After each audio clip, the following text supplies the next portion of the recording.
is a movie that takes place mostly inside the main character's head, so there's a lot of fun visual elements to the story. I'm very happy that the film landed here as well. I had to quarantine for 2 weeks for this role, in fact, because we shot it up in Canada and it was during COVID and all that stuff, so that was a challenge. But the rest of it was just like any other film. It was an exciting opportunity to get a chance to really collaborate with some amazing artists, not just Joachim, who directed the film, but Chris Heyerdahl and Sarah Gadon and Danny Pudi and all the rest of the cast. It was really exciting. So like I said, I can't wait for people to see it.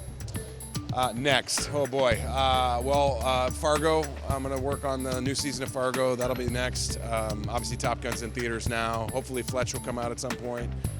So yeah, I've got a few things coming out. My character shares a space with Jon Hamm's character. I play Rakesh, and he's sort of this character who is very light and easy and doesn't necessarily take everything super seriously. I think he has a life outside of the office, which for some people could be, I guess, questionable. Some people are buying into the whole work, and Rakesh has a life.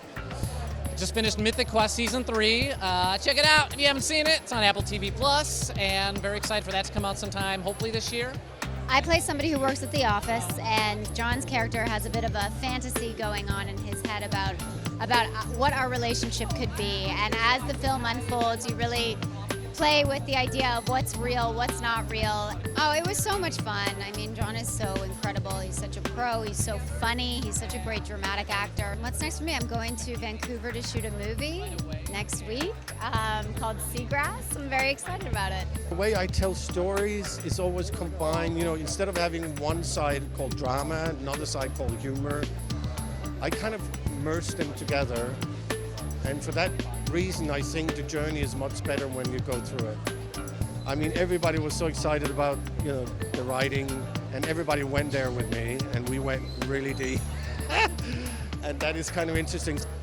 I have a film called A Letter from a Furniture Store, an absurd tale.